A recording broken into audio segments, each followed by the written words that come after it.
तो मतलब कि 36 तरह के बैठे या सिर्फ एक 36 तरह के बैठे हुए, सब हर जात का है यहाँ पर, हर जात के जुड़े। सर नहीं, आरक्षण लेने देने वाले आरक्षण ना ही खत्म किया जाना चाहिए और ना ही आरक्षण को बढ़ाना चाहिए।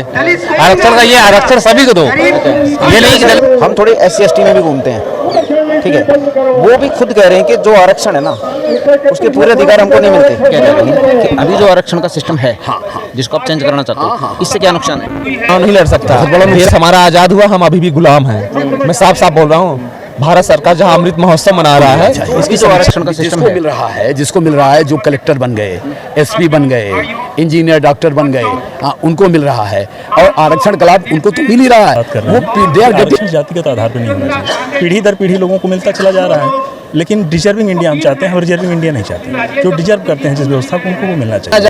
ये क्षत्रिय जात के हैं, SC हैं, OBC मुसलमान हैं। एक एक ठेकेदार को राजनीतिक पार्टियां बुलाती हैं, तुम जाओ अपने जात बना रखें।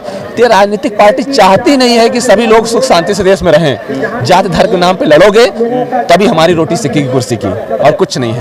आरक्षण का दोस्त मुद्दा क्या है? वो आरक्षण वाला है, आरक्षण का है जो आरक्षण ले रहे हो या दे रहे हो? नहीं, मतलब गरीब को आरक्षण मिलना चाहिए, जात पे नहीं मिलना चाहिए, बस इतनी। तो यहाँ पे कोई सा धर्म बैठा है या कोई सा समाज बैठा है? समानता है, समानता मोर्चा है ये। वहाँ पे ले रखा है सवर्ण आयोग, ठीक है। तो मतलब कि 36 तरह के बैठे हैं या सिर्फ एक 36 तरह के बैठे हुए, सब हर जात का है यहाँ पर, हर जात के जुड़े। मेरा केवल एक ही उद्देश्य है जो यहाँ पर जो चल रहा है मीटिंग अभी, वो इसीलिए चल रहा है कि एक गरीब अगर किसी जात से है, किसी भी जात का हो, उसे आरक्षण मिलना चाहिए। अच्छा भाई साहब, क्या नाम है आपका?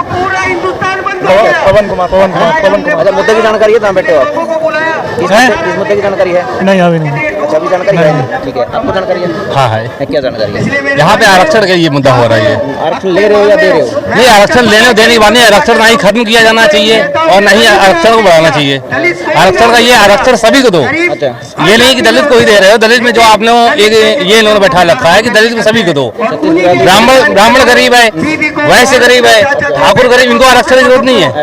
और अगर दलित को भी आप आरक्षण दे रहे हो, लेकिन जो दलित में आपने क्रीमी लेयर नहीं बनाया है कि दलित में DM भी है, SP भी है, कोई मंत्री पद पे है, तो उनके बच्चे पढ़ रहे हैं। जिसको जरूरत है उसको नहीं मिल रहा है ना, जिसको जरूरत है। अच्छा, तो चमार है, जूता सिल रहा है, उसको आरक्षण लाभ कैसे मिल जाएगा?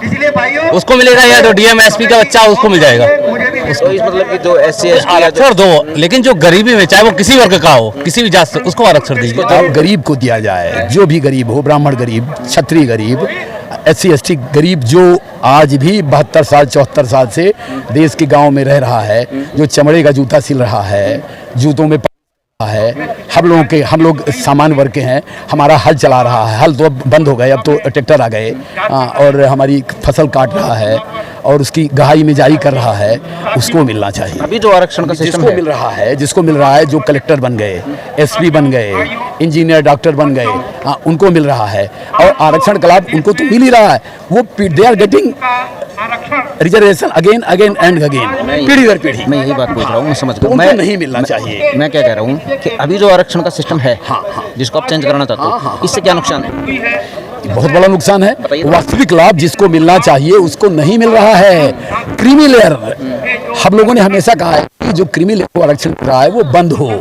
क्रीमी लेयर को आरक्षण नहीं दिया जाना चाहिए, आरक्षण गरीब को दिया जाना चाहिए। बस ये हमारा मेन इशू है। आरक्षण जातिगत आधार पर नहीं होना चाहिए। पीढ़ी दर पीढ़ी लोगों को मिलता चला जा रहा है, लेकिन डिजर्विंग इंडिया हम चाहते हैं, हम रिजर्विंग इंडिया नहीं चाहते। जो डिजर्व करते हैं जिस व्यवस्था को, उनको वो मिलना चाहिए। अच्छा, ये बताइए, न्यूट्रल बात पूछता हूँ आपसे, अभी जो आरक्षण का सिस्टम चल रहा है उससे मेन नुकसान क्या है? देखिए, नुकसान ये है कि जो अमीर हैं वो अमीर होते चले जा रहे हैं, जो गरीब हैं उसी समाज में और गरीब होते चले जा रहे हैं। और सबसे बड़ा जो नुकसान हो रहा है वो प्रतिभाओं का पलायन हो रहा है कि जो प्रतिभा यहाँ पे उपयोग होनी चाहिए इसी देश में, उनको बाहर जो है जाना पड़ रहा है। वो ऑस्ट्रेलिया जा रहे हैं, अच्छे डॉक्टर, अच्छे इंजीनियर अमेरिका हायर कर ले रहा है। तो ऐसा क्यों हो रहा है? क्योंकि यहाँ पे उनको नहीं मिल रही व्यवस्थाएं, उनको डिजर्विंग नहीं मिल रहा है जो डिजर्व करते हैं। तो प्रतिभाओं का पलायन हो रहा है, जो सबसे बड़ा इस देश के विकास में नुकसान है। एक तरफ हम विकास की बात करें, दूसरी तरफ हम आरक्षण की बैसाखी को बढ़ाते जा रहे हैं। अब सबसे बड़ा सवाल ये है कि 70 साल प्लस में इस कितने लोग अभी तक सबल हो पाए, इसका कोई आंकड़ा आज तक आया? और आज भी कोई खुल के नहीं कह सकता कि चलो मान लीजिए 3 पीढ़ी से वो आरक्षण का लाभ ले रहा है तो अपने आप को कहते हैं कि हाँ हम सबल हो गए हैं। ये सबसे बड़ा प्रश्न है। धरने ये SC ST का है, आपने मेन जो चीज़ लिख रखी है इसमें लिख रखा है कि भाई जो आरक्षण मिलता है उसको समान जातियों में बांट दो, यही शायद हिसाब किताब है। बंदरबांट के लिए हम विरोध में नहीं बैठे हैं, हम जातिगत आरक्षण का विरोध कर रहे हैं। और 131 लोकसभा सीट, विधानसभा सीट में समान चुनाव नहीं लड़ सकता। देश हमारा आज़ाद हुआ, हम अभी भी गुलाम हैं। मैं साफ साफ बोल रहा हूँ। भारत सरकार जहाँ अमृत महोत्सव मना रहा है, इसकी समीक्षा पीढ़ी घर के लोग, एक ही समाज मतलब लोग इसका फायदा ले रहे हैं। जिनको रियल में नीड है उसको नहीं फायदा मिल रहा है। रियल में किसको नीड? मैं बता रहा हूँ, मूल निवासी प्रयागराज का हूँ मैं, और मेरी विधानसभा 12 है। वहाँ बहुत रेयर, मेरा जो ग्राम पंचायत है, एक भी SC ST वर्ग का, हमारे यहाँ कोल भी हैं, SC भी है, एक भी सरकारी नौकरी नहीं लगा है, क्योंकि वो पढ़ ही नहीं पा रहा है। मेरा सरकार से यही मांग है कि वो समीक्षा आरक्षण की, किसको रियल में जरूरत है उसको मिलना चाहिए। और मैं सवर्ण आयोग की मांग करता हूँ। 2011 में सवर्ण आयोग का एक कमेटी गठन किया, 2015 में रिपोर्ट आई, और उस रिपोर्ट में इतनी दयनीय दुर्दशा उसमें वर्णन किया है सामान्य वर्ग की कि 65% लोग आज भी अशिक्षित हैं। वहाँ पे 45% घर नहीं है, और 33 से 37% लोग मतलब निचले स्तर में है बहुत उनकी। आप बता दें कि आपने देखा होगा ये सुलभ इंटरनेशनल जो संस्था है, सफाई करती है रेलवे में हर जगह, वहाँ 70% जनेऊधारी ब्राह्मण टॉयलेट साफ कर रहे हैं। ये दशा है। आप बिंदेश्वरी पाठक उसके चेयरमैन हैं, आप पता कर लीजिए, गूगल करेंगे वहाँ पर। तो ये दशा है हमारी। हम ये दशा को लेके यहाँ बैठे हुए हैं कि हमारे भी समाज में ऐसे लोग हैं जो उनकी स्थिति अति दयनीय है। ब्राह्मण, ये क्षत्रिय जात के हैं, SC हैं, OBC मुसलमान हैं। एक एक ठेकेदार को राजनीतिक पार्टियां बुलाती हैं, तुम जाओ अपने जाति वालों को चुनाव के समय उनका वोट ले लो। आज देखो सभी राजनीतिक पार्टियों में जात के नाम पे मोर्चे बने हुए हैं, बने हैं ना।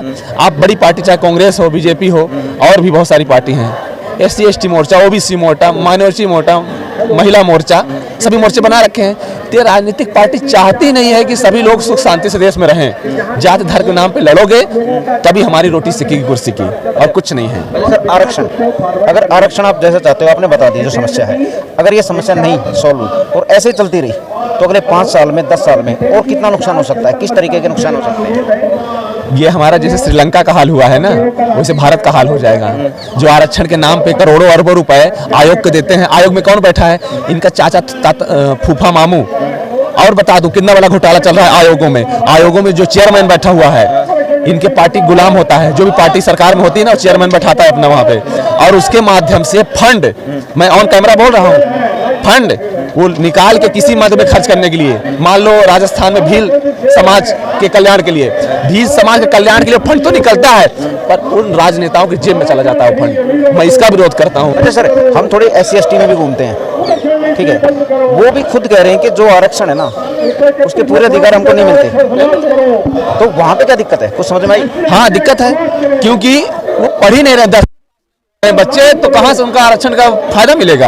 हमारा कितना भी हम धन संचय कर लें, शिक्षा चिकित्सा में हम सारा खर्च कर देते हैं। अपने आप को बाप माँ बेच के मजदूरी करके पढ़ाता है, और आजकल ये शिक्षा माफिया अस्पताल खोल के ये सब पैसा ले जाते हैं।